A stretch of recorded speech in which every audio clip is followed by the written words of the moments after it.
नमस्कार जी। आइए आपको मिलवाते हैं 5 गांवों के सैकड़ों लोगों से। उन लोगों का आरोप है कि यूपी सरकार ने एक कंपनी को खनन का ठेका दे रखा है यूपी क्षेत्र के अंदर, लेकिन वो लोग हरियाणा के क्षेत्र से खनन कर रहे हैं, अवैध खनन कर रहे हैं। इन्होंने कांटा भी इस तरफ ही लगा लिया है। इन गांवों के लोग बार बार अधिकारियों से मिन्नतें कर चुके हैं, एमएलए मंत्रियों के पास जा चुके हैं, लेकिन उनकी समस्या का कोई समाधान नहीं हो रहा है। वे लोग इतने त्रस्त हैं कि अगर ऐसे ही खनन होता रहा तो उन गांवों में बाढ़ का पूरा खतरा है, और बाढ़ अगर आ गई तो वहाँ सब कुछ ख़त्म हो जाएगा। ना जीवन बचेगा और ना ही जीवन को पोषण देने वाली किसी प्रकार की फसलें। इसी संदर्भ में आज वे लोग समरखा के विधायक मनमोहन सिंह भराना से मिले। मनमोहन सिंह भराना के साथ उनकी बातचीत हुई और मनमोहन सिंह भराना ने उन्हें क्या आश्वासन दिया है, आइए बात करते हैं और देखते हैं उन लोगों की आपस में क्या बात हुई। अगर हमारे पे कोई जाता है तो बदतमीजी करते हैं। अभी रोड कौन सा इस्तेमाल कर रहे हैं? ये वाला भी दूसरा एमओ ने जो दिया है एसडीएम साहब माइनिंग ऑफिसर, उसमें ये पॉइंट डाला है कि जो रास्ते हैं वो मजबूत होने चाहिए, यानी कि पक्के रास्ते होने चाहिए, कच्चा नहीं होना चाहिए। सर नमस्कार जी, कैसे हो सर? ये काफ़ी लोग आए हुए हैं मुझे यमुना किनारे के जो गांव है जहाँ तुम्हारा चल रहा है ना, अतवाला, रक्सेड़ा और ये सिंबलगढ़, तो ये कई दिन से परेशान है। इसमें क्या है समस्या, क्यों नहीं रुक पा रहा है?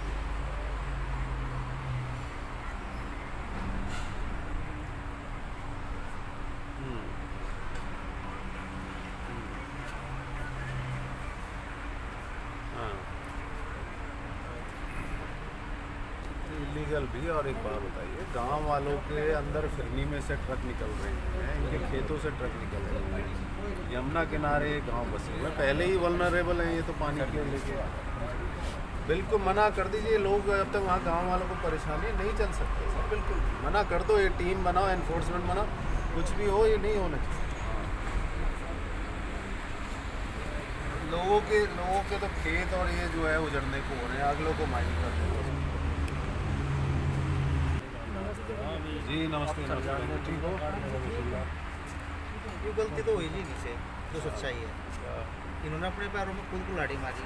उन्हें ज़मीन देगा कांटे के लिए, कांटा भी हरियाणा में है, जबकि जब आपका ठेका यूपी से तो यूपी में होना चाहिए। पूरा पिलर के अंदर है, जो हमारा दीक्षित अवार्ड के पिलर है ना, पूरा हरियाणा के अंदर है।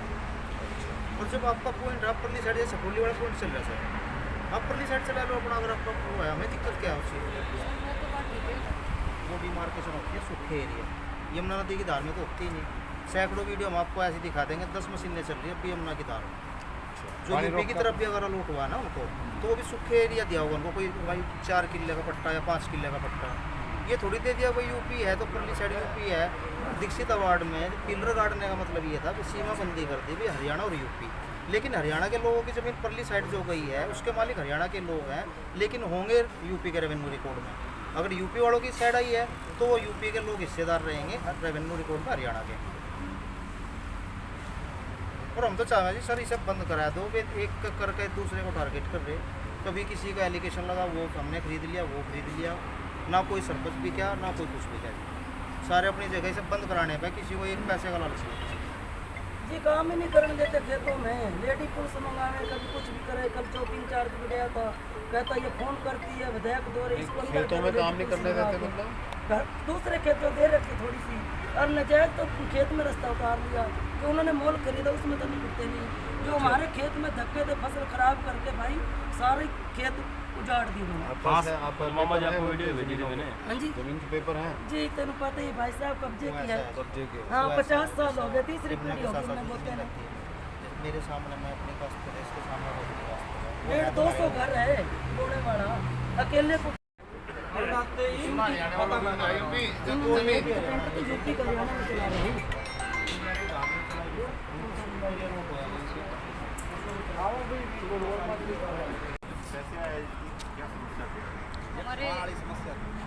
हमारे खेत में जो रेत माइनिंग का काम चल रहा है जो इलीगल, उसी के लिए हम आज भड़ाना साहब से मिले थे। और अपनी समस्या उनके सामने रखी हैं और हम चाहते हैं कि उसको जल्दी से जल्दी बंद किया जाए और हमारी जो खेती को काफ़ी नुकसान हुआ है उसकी वजह से और गांव वालों को भी काफ़ी नुकसान झेलना पड़ रहा है। क्या कहा विधायक जी ने?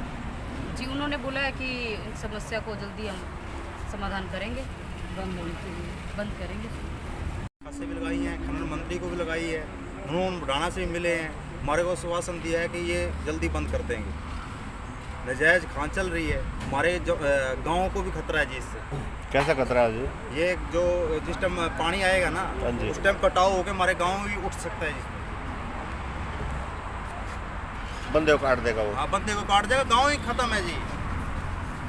जी ये खान वाले आएंगे जो खान चला रखी गाड़ी करते हैं जी, वहाँ पे ये बदमाश भी और गुंडे भी बैठाते हैं जी, काम करने जाते हैं खेत में और खेत का भी हमारा काफ़ी नुकसान कर दिया जी। और जी नाम लेते तो लेडी पुलिस मंगाते और गुंडे मंगाते हैं और लड़ाई झगड़ा करते हैं, दरखास्त देते तो कोई हमारी सुनाई नहीं होती। लेडीज पुलिस कौन बुलावे?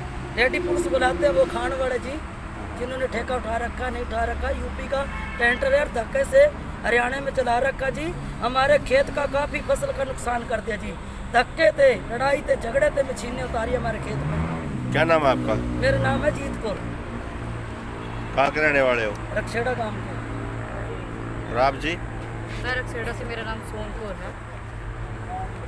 मैं जी सिंबलगढ़, सुखविंदर सिंह, और कौन कौन से गांव के लोग आए?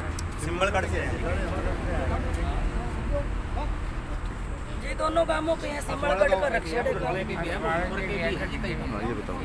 रास्ते में पेड़ भी अठवाड़ा, तोड़ दिए सरकारी, बुढ़नपुर, नाम ले हमने कल तो रक्षेड़ा, सिंबलगढ़ और मौका देखने गई पुलिस, 4 गाँव जिस के टाइम हमने कहा मौका देखने गए जी तो हमारे को धमकाने लग गए, बोले उनको खाने वाले को इनकी उल्टी दरखास्त लिख के दे दो और ये एमएलए को फोन करते हैं, ये वीडियो बना के देते हैं, इनको अंदर ठोको, उन तक इनकी दरखास्त हमारी 20 साल में जमीन निकली है, ये 20 साल में पौने का वही है, इब फिर चालू है कि फिर कट जाएगा, हम तो बाकी हो गए मजदूरी करें फैक्ट्रियों में, हम कहाँ जाएंगे जब ये तो पैसा कमाएगा भाग जाएगा मार्केट।